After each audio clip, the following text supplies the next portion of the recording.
2023년 3월 21일 화요일 달코라 뉴스입니다. 어제 오전 알링턴의 라마고등학교에서 총격 사건이 발생해 학생 1명이 숨지고 1명이 부상당했습니다. 금융당국이 은행발 경제 위기를 막기 위해 일시적으로 모든 예금을 보장해주는 방안을 검토 중입니다. 이달 들어 달라스에서 살인 사건이 급증한 것으로 나타났습니다. 아마존이 2달 만에 또다시 대규모 감원을 하기로 했습니다.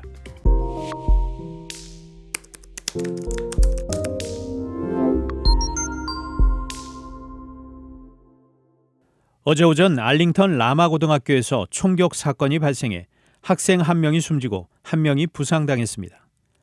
이날 총격은 알링턴 경찰국의 학교 담당가들이 출근하기 5분 전인 오전 6시 55분경 학교 밖에서 발생했습니다. 알링턴 경찰국의 알 존스 국장은 기자회견을 통해 총격으로 남학생과 여학생 각각 1명이 총에 맞았으며 남학생은 병원으로 이송됐으나 사망했다고 밝혔습니다. 또한 부상을 당한 여학생은 총알 파편에 맞아 얼굴을 다친 것으로 전해졌습니다. 한편 총격 용의자는 라마고등학교 학생으로 현재 1급 살인 혐의로 기소돼 테런 카운티 청소년 구치소에 구금됐습니다. 금융당국이 은행발 경제 위기를 막기 위해 일시적으로 모든 예금을 보장해주는 방안을 검토 중입니다. 블룸버그 통신은 어제 소식통을 인용해 재무부 당국자들이 연방예금보험공사 FDIC의 지급 보장 대상을 모든 예금으로 확대하는 방안을 연구 중이라고 전했습니다. 현재 제도하에선 예금자 보호 한도는 계좌당 25만 달러입니다. 하지만 FDIC는 파산 사태를 맞은 실리콘밸리 SVB와 시그니처 은행에 대해선 이 한도를 넘는 예금도 전액 지급 보증하겠다고 밝힌 바 있습니다.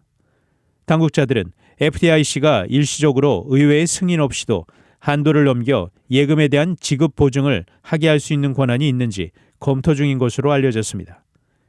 한편 백악관 대변인실의 마이클 기쿠카와는 모든 예금을 보호하는 방안을 검토 중인지에 대해 명확한 답변을 하지 않으면서 지역은행을 보호하기 위해 우리가 가진 모든 수단을 동원할 예정이라고만 말했습니다.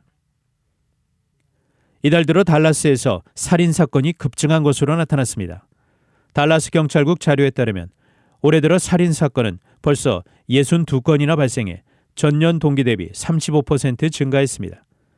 특히 살인 사건은 이달 들어 급증해 매일 평균 1명 이상이 사망했습니다. 3월 들어 첫 18일 동안 총 21명의 살인 피해자가 발생했습니다. 사회 변화 및 폭력 근절을 외치는 비영리 단체인 얼번 스페셜리스트의 최고 운영 책임자인 컨 데이비스 플레밍은 20일도 안 되는 기간 동안 21명이 살해당한 것은 그 심각성을 보여준다고 지적했습니다. 한편 총격 사건은 지난해 이맘때와 비슷했지만 총에 맞은 사람은 작년 이맘때 107명에서 96명으로 줄었습니다. 달라스 경찰국 에디 가르시아 경찰국장은 경찰국은 도전적인 1분기를 보냈다며 강력 범죄 감소를 위한 계획을 고수해 나갈 것이라고 밝혔습니다. 아마존이 2달 만에 또다시 대규모 감원을 하기로 했습니다. 지난주 10,000명 추가 감원을 발표한 페이스북 모회사 메타 플랫폼에 이은 감원으로 글로벌 빅테크 기업의 2차 구조조정 바람이 거셉니다. 어제 앤디 제시 아마존 최고 경영자는 성명을 내고 다음 달까지 9,000명을 더 해고할 것이라고 밝혔습니다. 올 1월 18,000명 감원에 이어 2달 만에 2차 구조조정입니다. 제시 CEO는 성명에서 현재 불확실한 경제 상황과 미래에 대한 불확실성을 고려해 직원과 비용을 절감하기로 했다며 올해 최우선 원칙은 고객 경험 향상에 강력하게 투자할 수 있도록 기업이 더 날씬해지는 것이라고 밝혔습니다. 지난해 12월 기준 전 세계 아마존 직원은 150만 명이며 이 중 38만 명이 정규직입니다.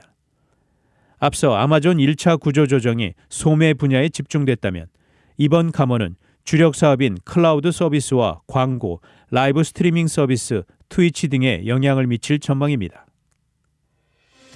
단신 뉴스입니다. 윤석열 대통령이 21일 역대 최장 국무회의 모두 발언을 통해 한일 관계 개선과 관련해 직접 대국민 설득에 나섰습니다.